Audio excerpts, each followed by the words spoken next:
નમસ્કાર, આપ જોઈ રહ્યા છો જેકેએસ ન્યૂઝ ગુજરાતી. વાત કરીએ તો ભરૂચના પૂર્વ વિસ્તારમાં વાવાઝોડા સાથે વરસાદ વરસતા એક ઘટાદાર વૃક્ષ ધરાશાયી થતા તેની નીચે કાર અને રિક્ષા દબાઈ ગઈ હતી, જેમાં રિક્ષામાં બેઠેલી એક મહિલાનું ઘટના સ્થળે જ મોત નીપજ્યું હતું. જ્યારે કારમાં સવાર બે યુવકના મોત નીપજ્યા હતા, જ્યારે અન્ય લોકોને ઈજાઓ પહોંચતા સારવાર હેઠળ ખસેડવામાં આવ્યા હતા. ભરૂચના પૂર્વ વિસ્તારમાં બપોર બાદ અચાનક જ વાતાવરણમાં પલટો આવતા શુકલતીર્થ સહિતના વિસ્તારોમાં ભારે પવન સાથે વરસાદ તૂટી પડ્યો હતો, જેમાં શુકલતીર્થ ગામના પાટિયા પાસે મોટો વડલો ધરાશાયી થઈ જતા રિક્ષા અને કાર ઝાડ નીચે દબાઈ ગયા હતા, જેમાં રિક્ષા સવાર એક મહિલાનું મોત થયું હતું, જ્યારે અન્યોને ઈજા થઈ હતી. જોકે કારમાં અંકલેશ્વરથી મેચ રમવા આવેલા યુવાનો વરસાદ પડતા પરત ફરી રહ્યા હતા. તે સમય દરમિયાન વૃક્ષ પડતા તેમાં સવાર ડ્રાઈવર સહિત અન્ય લોકો ફસાયા હતા, જેમાં હિતેશભાઈ હસમુખભાઈ પટેલ અને હાર્દિક બાલુભાઈ પટેલને ગંભીર ઈજાઓ પહોંચતા તેમને સારવાર હેઠળ ભરૂચની ખાનગી હોસ્પિટલને હાજર તબીબે મૃત જાહેર કર્યા હતા. આ ઉપરાંત દક્ષાબેન ઠાકોરભાઈ વસાવાનું પણ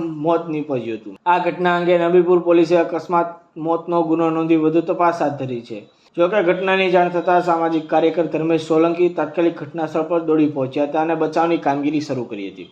જેકેએસ ન્યૂઝ સાથે કેતન મહેતા, ભરૂચ.